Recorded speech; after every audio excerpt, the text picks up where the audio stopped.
म्हणजे मला असं वाटतंय की ती अजून त्याच काळात आहे. तिला असं अजूनही वाटतंय की समरचं आणि तिचं लग्न होणार होतं. ते दोघं प्रेमात होते. त्यातच आहे ती, अजून तिथेच थांबली आहे, रमली आहे ती त्याच्यात. मल्लिका काय चाललंय हे? म्हणजे कुठला विषय कुठे काढायचा हे कळत नाही का ग तुला? अगं घरची मोठी आहेस ना तू. आई आता मला आता दिसतंय तसं, म्हणजे मला वाटलं ते मी बोलले. अगं तेच न, विचार करावा ना जरा बोलताना. एक तर पूजेला मदत करत नाहीस, जा आता. मम्मा, चल आपण आपली तयारी करूया. असे आपण जरी काही बोललो ना तर आजीला रागच येणार आहे. आप्पे, आजी आहे तुझी, असं नाही बोलत बाळा. चल मम्मा. आई सॉरी, मी बघते तिच्याकडे. चल. हे शिकवलंय तुला? असं बोलतात मोठ्या ना. नंदू, तू नको अगं मल्लिकाच्या बोलण्याचा विचार करूस. हे बघ, आपण एका कानाने ऐकायचं आणि दुसऱ्या कानाने सोडून द्यायचं. आनंदाचा क्षण आहे ना, म्हणजे तुझ्यामुळे पिंट्याला एवढं मोठं यश मिळालं. छान साजरा करू ग आपण. जाऊ दे ते. बाबा, कित्येक महिन्यांपासून पिंट्या दादा या डीलच्या मागे होता आणि finally he has cracked this deal. Okay, chef रोहनचा गरमागरम चहा रेडी आहे.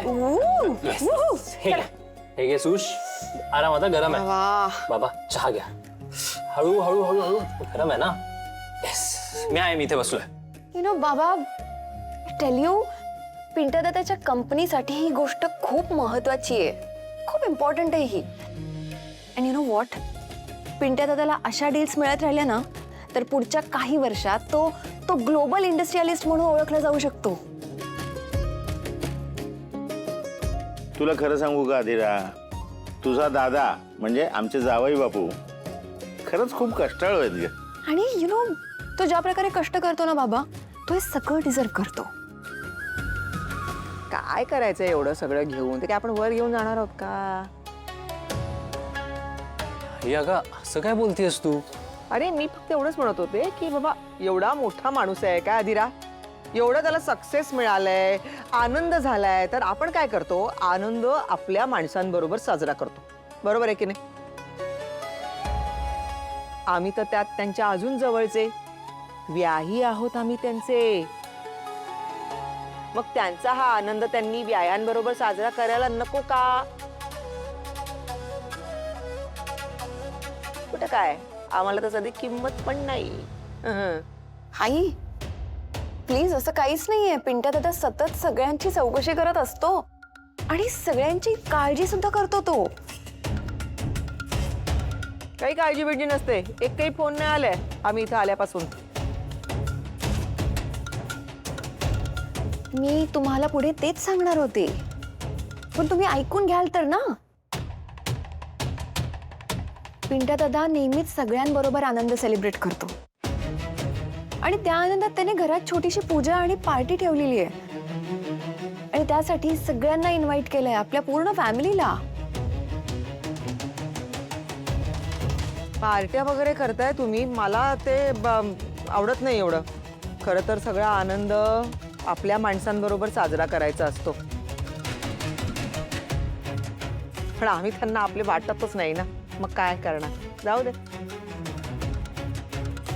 मम्मा, अगं काय बोलतेयस? पूजा पण तर घालतात ना ते. एक्झॅक्टली.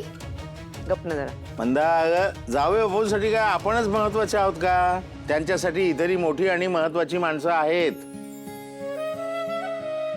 अगं त्यांच्या बरोबर काम करणारे सुद्धा असतीलच ना. असो बाई, मला काय. सो आई, आपण जाऊयात ना सगळे, मजा येईल. रोहन, उत्साह बघ तुझ्या बायकोचा. पार्टी म्हटलं, दादानी बोलवलं म्हटलं की अगदी एका पायावर तयार होते. दादाची सक्सेस पार्टी आहे ही, त्याला नको जायला का? तो आनंद सेलिब्रेट नको का करायला? हिचा ना नेहमी एक पाय माहेरीच असतो, है ना आधी ना? मम्मा, अगं किती घसरशील तिच्या पायावर. हस ना आता. तुला कामं नाही आहेत का दुसरी? जा. आई, आता काय प्रॉब्लेम आहे तुझा? आता चिडायला काय झालंय तुला? नाही मला सांग ना, एकदा म्हणतेस की यश आपल्या बरोबर साजरं करायला हवं, नंतर म्हणतेस की पार्टीची काय गरज आहे? हे बघ, मी फक्त एवढं काय लॉजिक आहे, तू काही बोलू नकोस, तू गप्प बस आता, माझा ऐक. अगं जर समर सरांनी इतक्या प्रेमाने आपल्याला बोलावलंय तर ऑब्व्हियस आहे ना, अधीराला जावंसच वाटणार. अधीरा काय, मला सुद्धा जावंसं वाटतंय तिथे. आणि बघ, तुला जर प्रॉब्लेम असेल ना तर तू येऊ नकोस. आम्ही पार्टीला जाणार आहोत. मग नाहीच यायचंय मला ना. मला नाही आवडत ते पार्ट्या बिट्या. काय नुसतं गाणं वाजवायचं, धिंगाणा करायचा आणि नुसतं नाचत बसायचं का बाई? ही काय आपली संस्कृती आहे का? त्या अशात तर ऍक्च्युली तुम्ही लोकांनी पण जायला नाही पाहिजे. हा,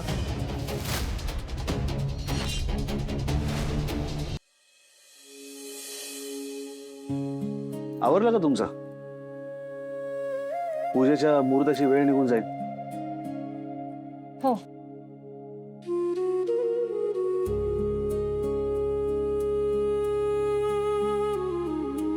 राजवाडे, हा, मी काय विचारते, सगळं ठीक आहे ना? हो म्हणजे नीट दिसते मी? हो हो एकदम. असं उगाच ओव्हर नाही वाटत आहे ना काही? नाही नाही, अजिबात नाही. माझे केस हा? नीट दिसतात? First class. राजवाडे, चष्मा लागलाय का तुम्हाला? नशिबाने अजून तरी लागला नाहीये. अच्छा, बरोबर. मग मी तुम्हाला स्पष्ट दिसत नसेल? नाही नाही, दिसताय की. माझ्या डोळ्यासमोर असं तुम्ही उभ्या आहात ते मला अगदी व्यवस्थित दिसतंय. हो. मग अजून काही असं काय? चंद्र चांदण्या वगैरे काही? चंद्रकोर म्हणायचंय का तुम्हाला?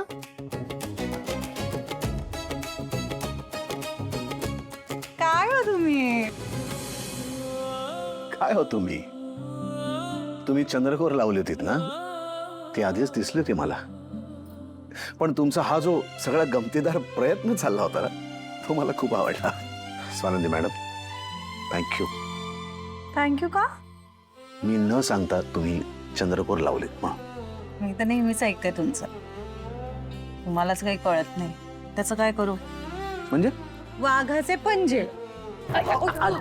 हळूहळू सॉरी सॉरी सॉरी काय धडकतील अशी. बघू तरी जरा कसे दिसताय जोडीनी. काय सुंदर. एक मिनिट हा. अशा सुनेला दृष्ट नको लागायला कोणाची. मी हो रे बाबा, तू राहिलास पिंट्या. दोघांना दृष्ट नको लागायला बस. बरं आजी, तुम्हाला काही हवं होतं का? मी काही करू का? अगं, मला काही नको होतं, तुला आठवण करून द्यायला आली. म्हणजे ते खानदानी दागिने घातलेस का? घालायचे आज. आठवण नाही ना तुला? नाही हो, मी विसरले. अगं, सणाला पूजेला असं घातले पाहिजेत ना, सुनेचा मान असतो तो. हे बघ, एखादा तरी घालायचा. हो हो हो, मी लगेच घालेन. आणि लवकर आवरा आणि खाली या. धडकू नकोस त्याला जाता आजी.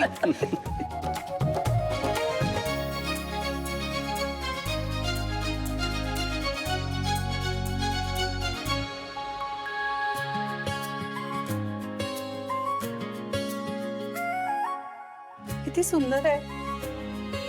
अरे वा, हे तुम्ही घाला ना पैंजण पायात.